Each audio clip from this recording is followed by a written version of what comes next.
Bueno, a ver, los amplío un poquito más, si lo ven. Ahora llegamos. Yo acá tengo marcadas algunas cuestiones, ¿no? Como para tener en cuenta, ¿no? El desarrollo es bastante extenso porque incluye hasta los 20-25 años, todavía se está desarrollando el cerebro. Em, y a ver, después ya pasamos a que, bueno, en primer lugar, lo que se describe es el tema lo más macroscópico, que es la formación del tubo neural y la conformación regional, en segundo lugar, ¿no? Y van a ver que después, además, el texto les escribe ya a nivel celular los distintos procesos que se producen desde las células precursoras hasta que se generan neuronas y llegan a su lugar y se forman las sinapsis. Em, bueno, acá les explican eso, ¿no? En cómo es que se va a organizar el texto. Entonces, a ver, este primer tema, formación del tubo neural, tengan en cuenta que tanto para la neurulación o formación del tubo neural como para la conformación regional, el proceso más importante sería la proliferación celular, que eso me suena que alguna vez vi que lo preguntaban. O sea, la proliferación celular va a ser lo que permita que se produzca tanto la formación del tubo neural como la conformación regional. ¿Sí? Que vendrían a ser las distintas etapas del desarrollo del sistema nervioso. Y se da por la proliferación porque es, digamos, la duplicación de células y, y bueno, el nacimiento de células va haciendo que se puedan ir formando finalmente lo que es el sistema nervioso. Y acá después ya tienen con más detalle cómo es que se forma el tubo neural. Menciona que de la capa de ectodermo es que se produce un ensanchamiento, que es lo que se llama la placa neural. Luego esto se hunde formando el surco neural y finalmente las paredes terminan uniéndose, dando lugar a lo que es el tubo neural. Y bueno, menciona también que la parte de arriba, o mejor dicho, una parte em, más extensa, creo que les dice, que da lugar a la cresta. Estaba por ahí en el texto. Sí, se forma el tubo y la cresta, que eso está en las imágenes que están acá abajo. Y me dijeron que el profesor muestra un video también, ¿no? Que calculo que eso lo hace todavía mejor, más ilustrativo que estas imágenes. En esta, bueno, tienen indicado finalmente se puede ver el tubo neural y arriba estaría la cresta. Y del tubo neural es que se van a generar las células del sistema nervioso central y de la cresta las del sistema nervioso periférico. Y bueno, después también menciona que la parte que sería el conducto neural, que no lo tenemos en imágenes, pero de ahí se van a formar los distintos ventrículos y zonas en donde hay líquido cefalorraquídeo. De esta primera parte, ¿tienen preguntas, dudas? Sí, fui así como medio rápido.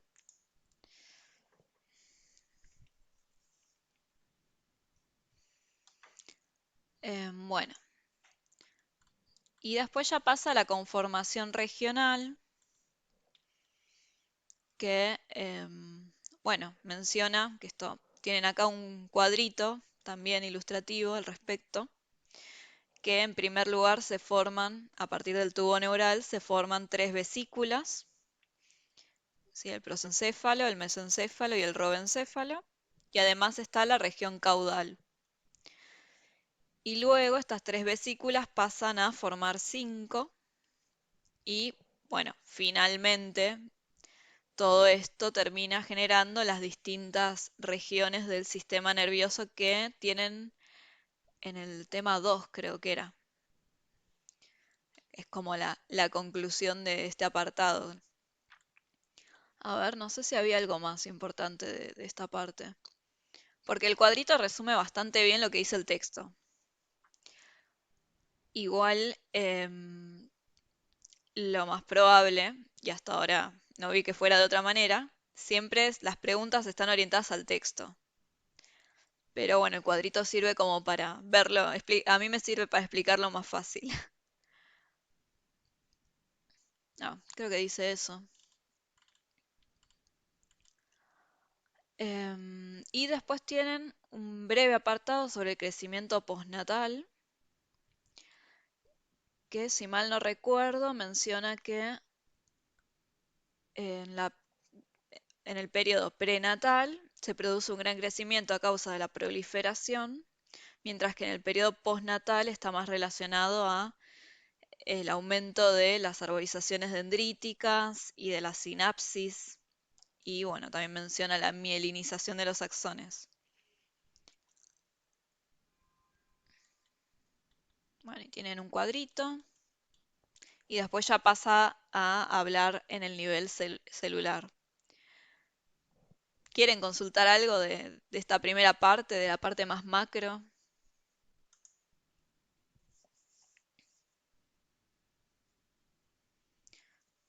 De esta última parte, yo supongo que les pueden llegar a preguntar por estas tres vesículas.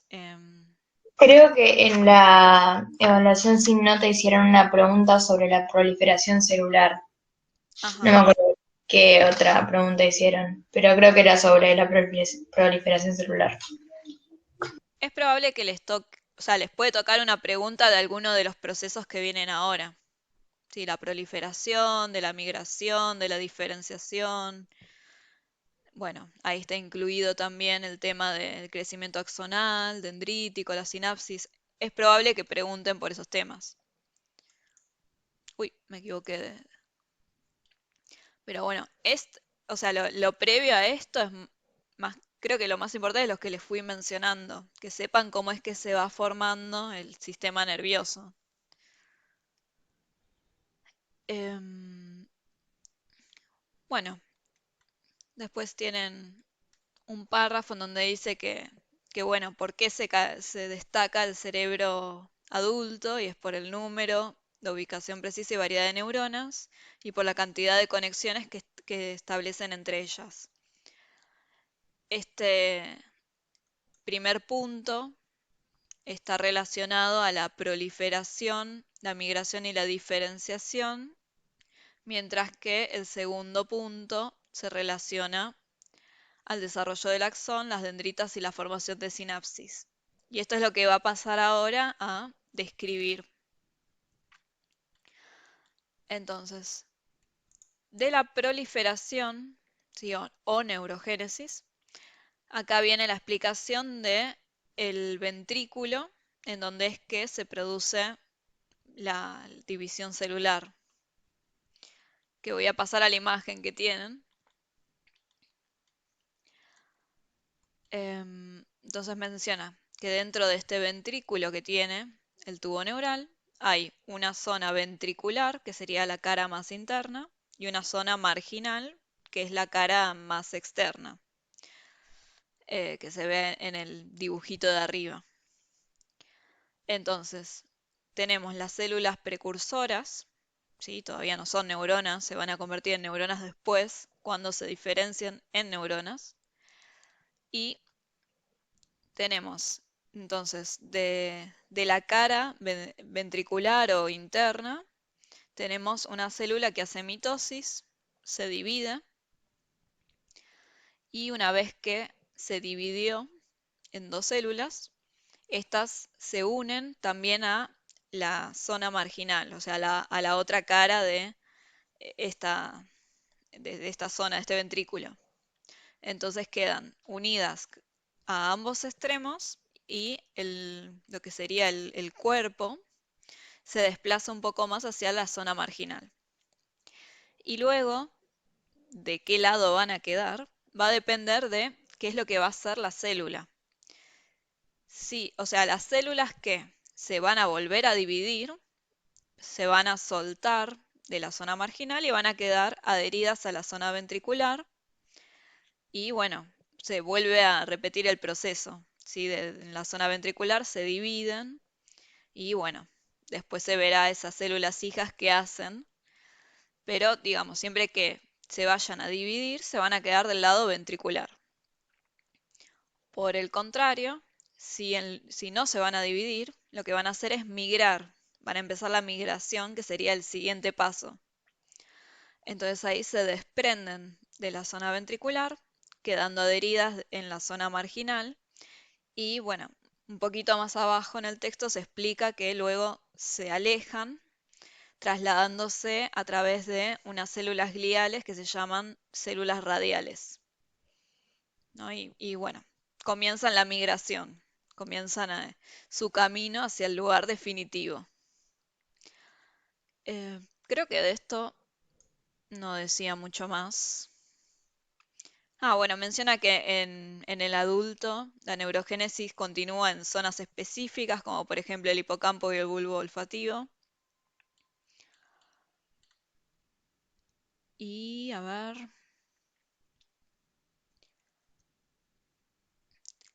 Bueno, y menciona que así como hay una gran neurogénesis, también hay un momento en donde se produce una apoptosis bastante masiva. Y bueno, acá les describen en la siguiente imagen que aquellas neuronas que no logran hacer sinapsis de manera correcta, luego van a ser eliminadas por apoptosis, que vendría a ser la muerte celular programada. Entonces, bueno, menciona esto, hay mucha proliferación, mucha neurogénesis, pero también se eliminan todas aquellas células que no llegan a formar una sinapsis con otra. Y después creo que ya pasa a migración. De lo que les decía recién, ¿quieren preguntar algo de lo que es neurogénesis? No, tal vez así, el por qué algunas migran por qué algunas migran y por qué otras quedan, que dice que la relación está con el ambiente extracelular, ¿no? Que va mandando señales o no para que migren o hagan nuevamente, o que se queden y hagan nuevamente mitosis. Sí. Bueno, no sé, tal vez eso, no sé si hay algo más para saber en relación a esa. No, eso que dijiste está muy bien. O sea, Okay. todos estos procesos, los que vienen ahora también, todos se van como produciendo, guiándose por señales externas, ¿sí? Y por la expresión de los genes propios que tienen las células, que dependen de la interacción con el ambiente extracelular. Entonces, hacia el final del texto van a ver que retoma ese tema y menciona cómo en todos los procesos está presente el aspecto molecular, el que haya señales que lleven a que se produzca tal o cual cosa. ¿Alguna otra consulta?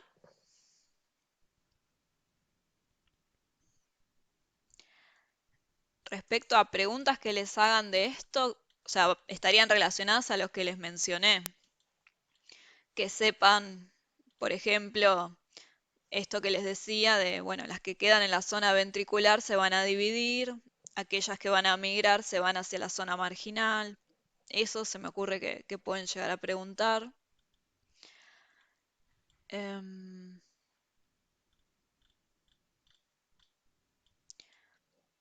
y bueno, después están estas otras cuestiones que les mencioné. No sé si les pueden preguntar esto. Si en el adulto la neurogénesis ocurre en determinados lugares, no es como en esta etapa embrionaria en donde hay una gran neurogénesis y se van generando neuronas que van a ir formando todo el sistema nervioso, sino que, bueno, en el adulto eso ya está formado y son pocas las neuronas que pueden dividirse, o mejor dicho, son pocas las células que pueden dividirse para generar neuronas y esto ocurre en el hipocampo y en el bulbo olfativo. Y bueno, que sepan también que así como hay mucha neurogénesis, también hay un momento en donde ocurre apoptosis y como grafica esta imagen, si acá muestran, tendríamos que leer, ¿no? Que dice, pero hay unas señales que emiten, no me acuerdo si era creo que la neurona postsináptica, no, sí, la neurona postsináptica, acá está señalizado con flechitas, o sea, la célula diana, van a ver que la menciona en el texto, la célula objetiva, ¿sí? La objetiva a la cual llegó ese axón, va a emitir unas moléculas que, bueno, aquellas células que no reciban esas moléculas, como las que están en los bordes, en esta imagen de abajo, van a hacer apoptosis porque no recibieron esas señales y por ende, bueno, no pudieron establecer bien esa sinapsis y es una manera que tiene el organismo de eliminar aquellas células que están de más, digamos, o que no establecieron de manera correcta la conexión. Bueno, después tenemos la migración, que bueno, ya un poquito les dije que vendría a ser cuando las células viajan hacia su lugar definitivo. Y bueno, acá tienen toda una mención acerca de cómo se va formando la corteza, que menciona que primero se van conformando las capas más internas y luego las más externas. Entonces las células tienen que atravesar las capas que ya se formaron. Y menciona esto que yo les dije antes, de que es a través de las células radiales que se van desplazando. Tienen una imagen acá abajo, una neurona en migración, como trepándose por la célula radial. Y bueno, también el texto hace mención que hay otras células, algunas que en vez de moverse, digamos, como a través de estas células radiales, lo hacen de forma perpendicular, como si fuera saltando de una a otra, pasando de una a otra.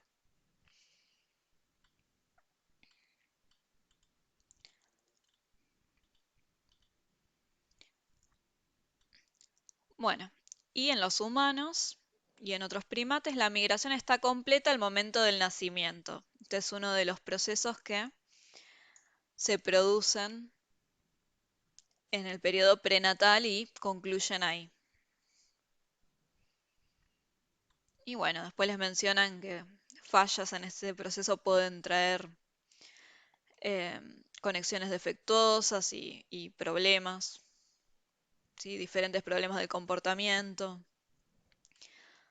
Pero bueno, respecto a esto, creo que lo más importante es lo que les dije al principio, esto bueno, el tema de cómo se van conformando las capas de la corteza y después de qué manera se van trasladando las células que van migrando a través de estas células radiales.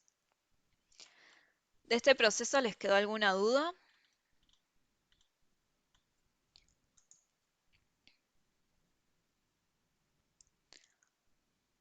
Bueno, uy, em, y bueno, como ya saben, primero se produce la proliferación y esas células que nacen luego van a migrar, ¿no? Excepto que se queden a continuar dividiéndose, ¿no? Pero si migran, este sería el proceso. Bueno, después tenemos la diferenciación neuronal. Ya acá vamos a hablar de neuronas. Y Profe, sí, pregunta. Eh, Cuando hablamos de migración neuronal en humanos, perdón si es media tonta la pregunta, pero esta migración neuronal va a suceder después de que el niño nace, o sea, una vez que el niño nace. no, empieza en el O periodo prenatal y, ahí va, ok. y de hecho termina. Creo que lo acabo de decir un poquito más arriba, estaba en el texto.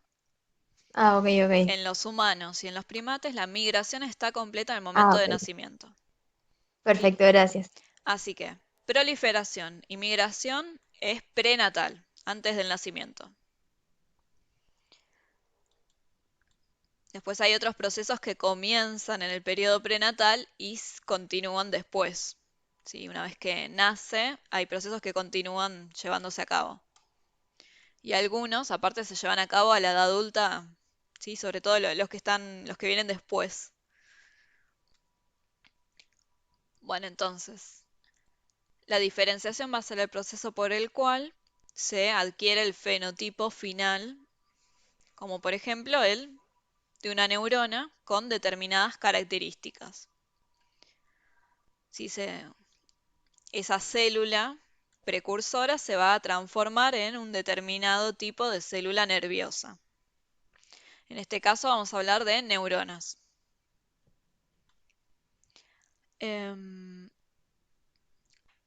Bueno, y acá hace mención a que este fenotipo va a depender de factores de naturaleza molecular.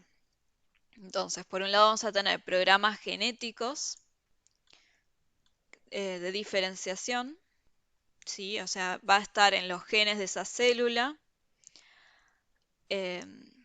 Bueno, ¿cómo sería el programa de diferenciarse? ¿Sí? O sea, la información para poder convertirse en una neurona la va a tener en sus genes. Ahora, ¿cuáles son estos genes que se van a expresar para que se diferencie en neurona? Va a depender de sustancias externas, sustancias extracelulares, que va a ir encontrando en el camino mientras va migrando y también cuando llega. Entonces, las células, recuerden que todas las células tienen el mismo ADN. O sea, van a tener una información genética de cómo diferenciarse en diferentes, en un tipo particular, ¿no? La selección de qué tipo de célula va a ser va a depender de los factores extracelulares. De acuerdo a las sustancias que vaya encontrando mientras va migrando y las que encuentra cuando llega a su lugar definitivo, de acuerdo a estas sustancias, es que se van a expresar determinados genes para que sea un determinado tipo de neurona. ¿Se entendió esto? Esto de Sí, sí. interacción genes-ambiente.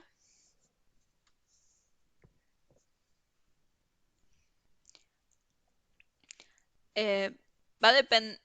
A ver, no, Sí, no creo que sea aleatorio.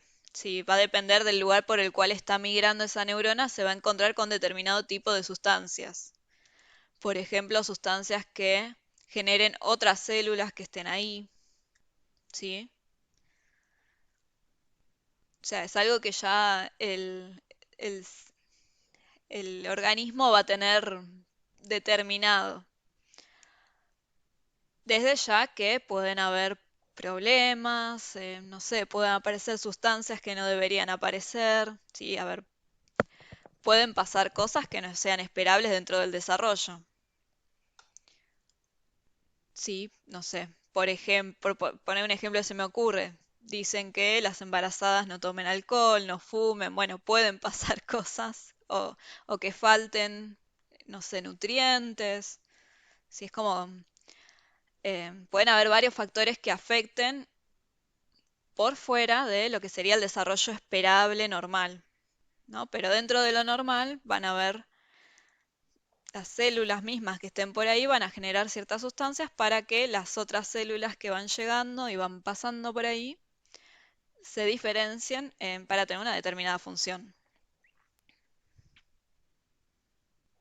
Em, ¿Preguntas?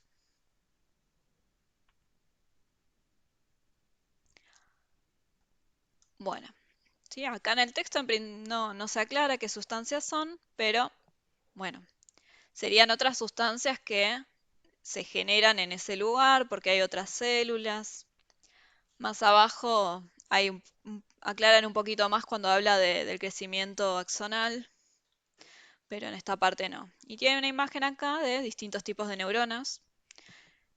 Nosotros por videollamada siempre hicimos una neurona, siempre la misma, pero bueno, hay distintos tipos de neuronas. Esta primera que aparece a la izquierda parece una neurona piramidal.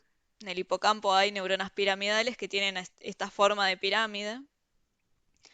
Después tienen acá otra que tiene una gran arborización que pareciera que es una neurona del cerebelo, que se ven de esta manera.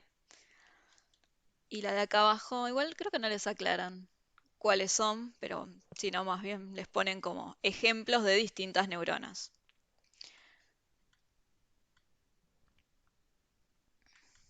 Y bueno, creo que acá habla un poquito de lo que ya estábamos hablando.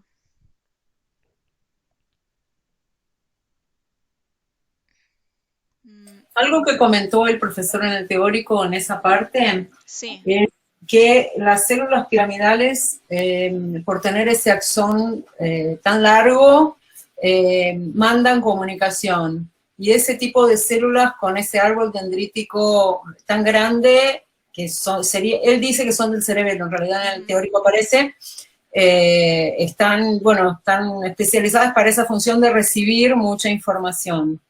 ajá, bien. Fíjense cómo tenemos distintos tipos de neuronas y además cada una va a tener funciones específicas, ¿no? Y tienen una morfología distinta, una forma distinta para poder cumplir con esa función.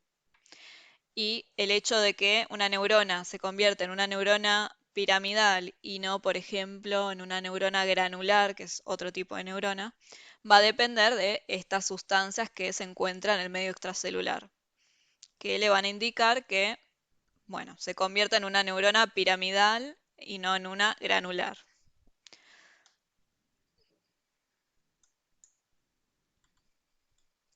Y es un ejemplo de interacción entre factores genéticos y ambientales. La información que está en los genes eh, se van a expresar determinados genes de acuerdo a la influencia del ambiente. Bueno, después tienen el desarrollo axonal, ya llegamos a este. Bueno, ya durante la migración se empiezan a desarrollar los axones y se desarrolla muy rápido. En esto se oponen a las dendritas, que, bueno, en el apartado de más abajo explica que su desarrollo es más lento.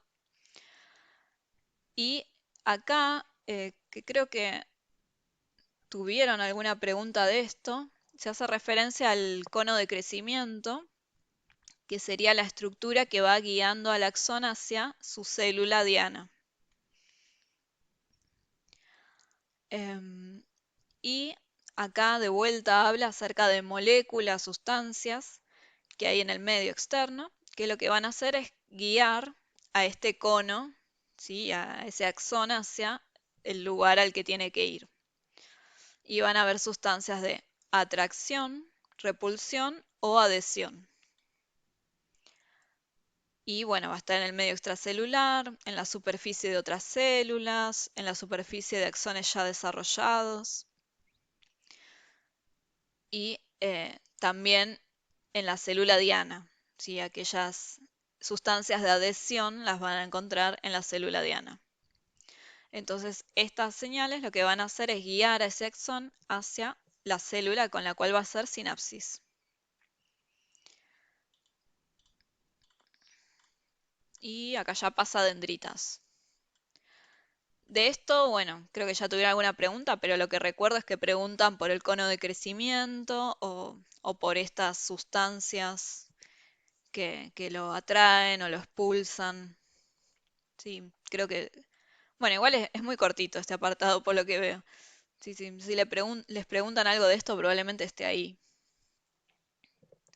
¿Tienen alguna duda o pregunta de esto?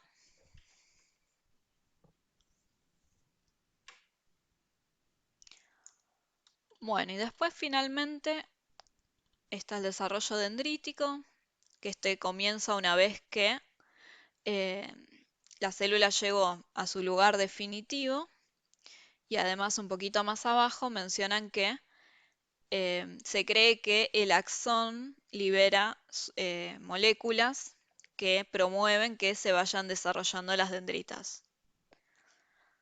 Tenemos dos procesos en el desarrollo dendrítico que son la arborización y la formación de espinas. Bueno, les cuentan que las espinas son pequeñas protuberancias que parecen emerger para salir al encuentro de las terminales axónicas. Y bueno, acá está lo que yo les mencionaba, como el axón alcanza esta célula antes de que genere estos procesos dendríticos, se cree que es el axón el cual promueve este crecimiento dendrítico por señales químicas. ¿Sí? De hecho, creen que el axón, a través de estas señales, determina qué tipo de receptores se van a sintetizar en esas espinas.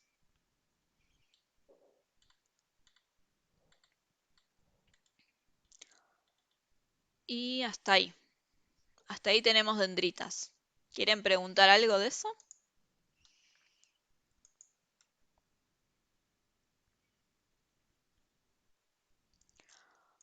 Bueno, nos vamos a sinapsis.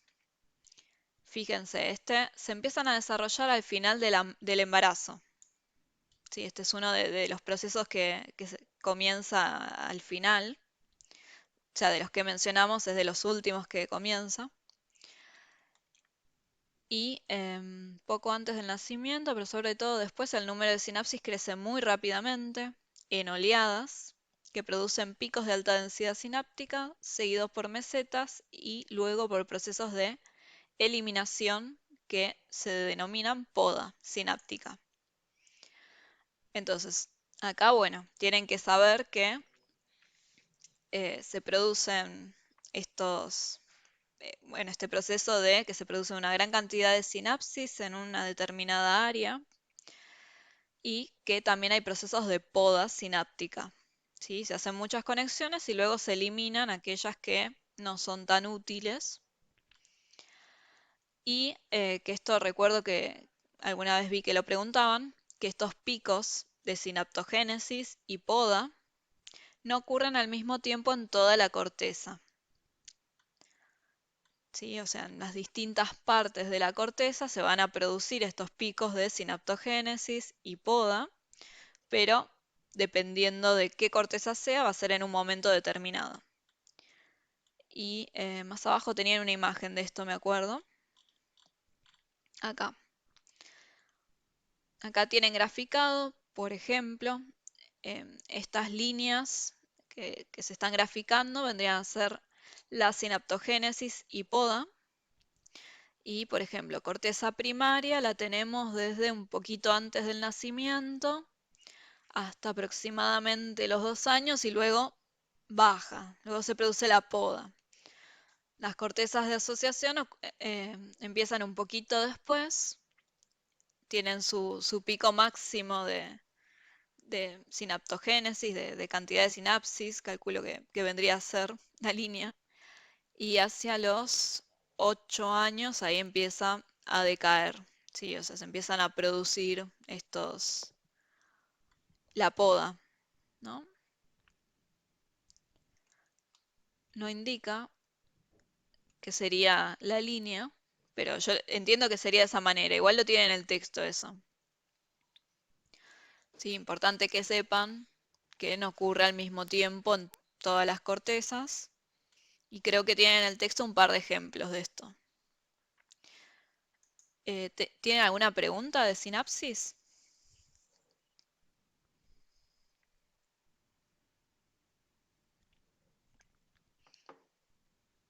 Dependiendo entonces de qué zona de la corteza hablemos, va a ser en qué momento del desarrollo se va a producir esta sinaptogénesis y luego la poda.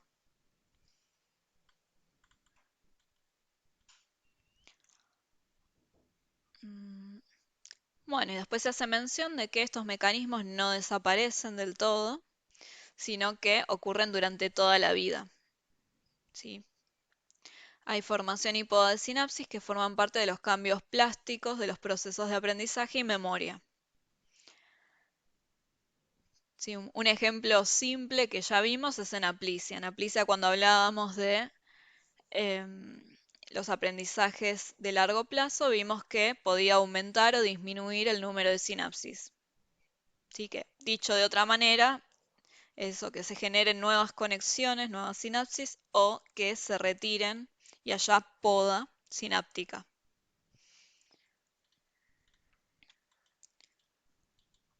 Bueno, y después ya pasa al crecimiento postnatal.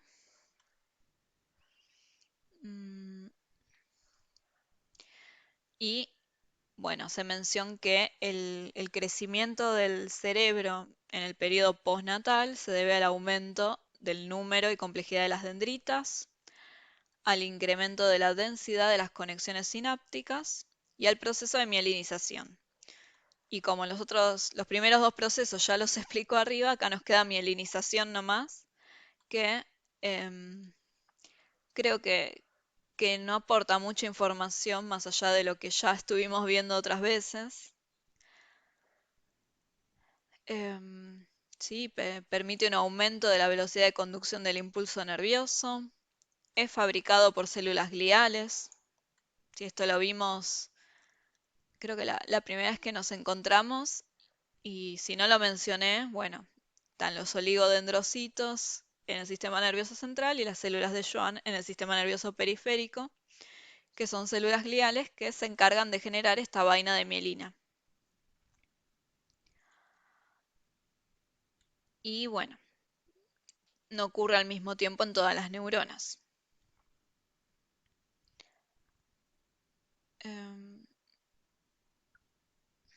Bueno, y tienen algunos ejemplos como lo que veíamos antes de sinaptogénesis, que ocurre en diferentes momentos dependiendo de qué zona sea de la corteza. Y acá después ya tienen una síntesis de todo el texto que, bueno, menciona primero el nivel macroscópico, ¿sí? Que son los primeros dos puntos que vimos de la neurulación y la conformación regional. Después los procesos por los cuales van pasando las neuronas. Hace mención también de el nivel... está mencionando los distintos niveles. El macroscópico, entonces tubo neural y conformación regional. El nivel neuronal o celular vendría a ser estos distintos procesos que vimos recién. Proliferación, migración, diferenciación. Y bueno, que la diferenciación incluye el crecimiento axonal y dendrítico. Después menciona el nivel sináptico también, cuando se habló de sinaptogénesis y poda. Y bueno, acá es donde dice que los aspectos moleculares están presentes en todos estos procesos que se mencionaron previamente. ¿Y después qué tienen? Bueno, algunas características más que surgen como conclusiones de lo que se vio en el texto. Hay continuidades entre el desarrollo pre y postnatal, y acá menciona, por ejemplo, que la proliferación y la migración finalizan antes del nacimiento, mientras que otros procesos se inician en las últimas etapas de la vida fetal y completan muchos años después del nacimiento, y que hay algunos que se prolongan durante toda la vida.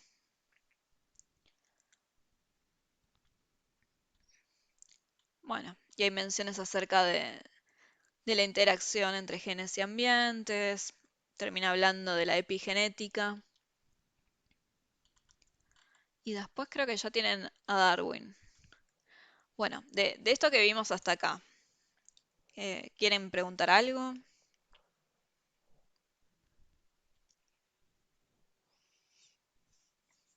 ¿Les quedó alguna duda de las que tenían?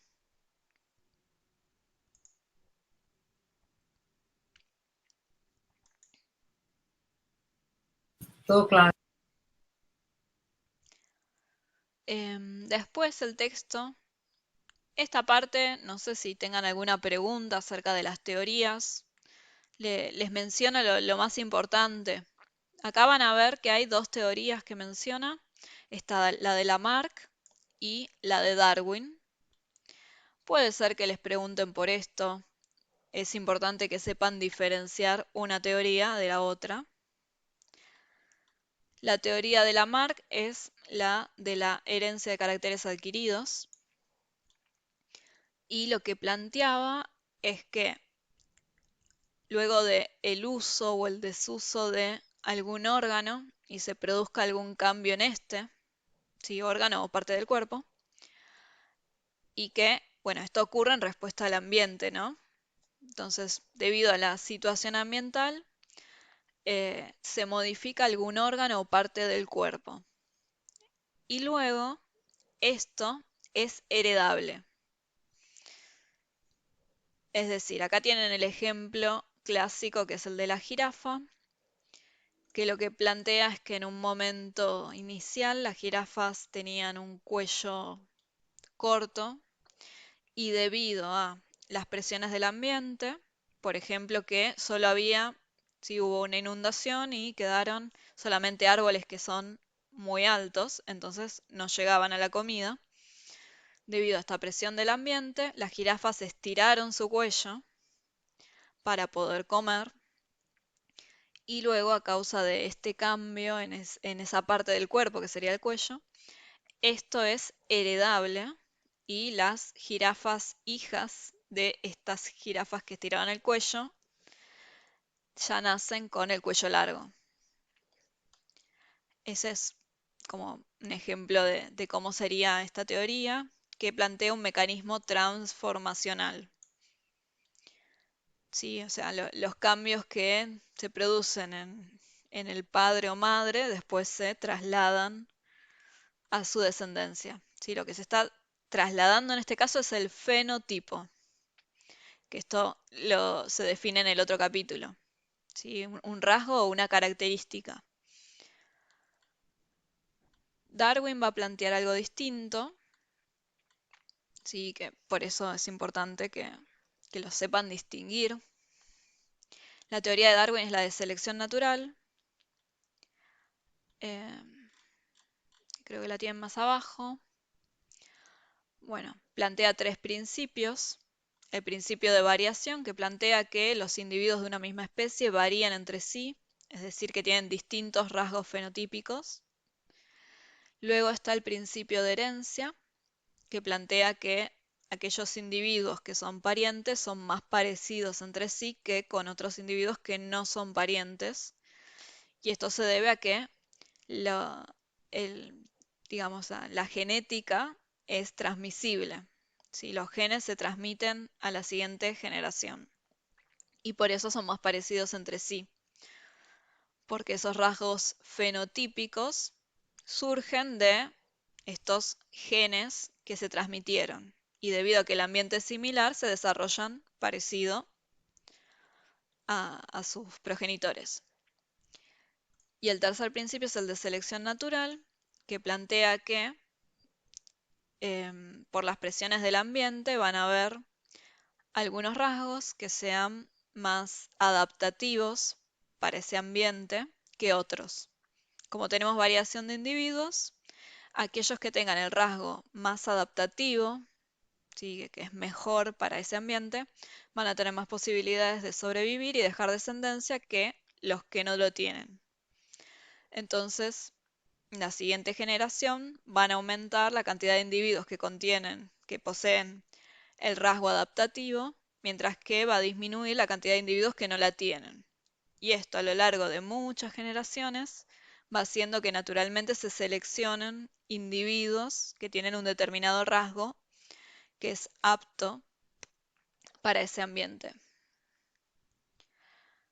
Entonces, de esto les pueden preguntar por alguna de estas teorías y es importante que sepan las diferencias entre las dos. Sí, para Lamarck entonces se transmite el fenotipo, pero para Darwin es distinto y se transmite el genotipo y la evolución depende de la selección natural a lo largo de muchísimos años y no, como decía Lamarck, de una generación a la otra ya se producían cambios. Esto visto así muy resumido.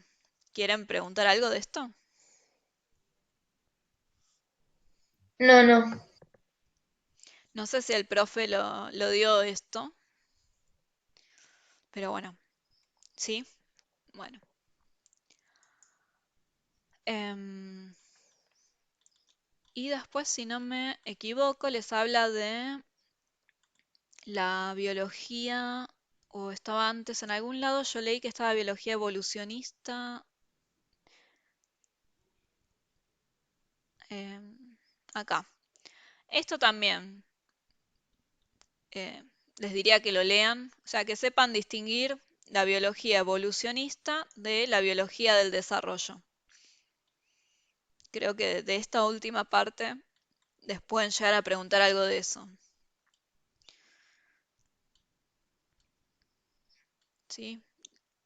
Biología evolucionista estudia la historia de las interacciones genético-ambientales a lo largo de millones de años. La biología del desarrollo estudia la historia individual de interacciones genético-ambientales. ¿Sí? Es como que estudian procesos distintos. Una está en la evolución y la otra está en el desarrollo de un individuo. ¿Sí? Son como periodos temporales distintos. Y bueno, después creo que tienen una serie de características de cada biología. Esto se los digo porque en el presencial se preguntaba este tema. Así que quizás les lleguen a preguntar de eso. Y bueno, después ya termina.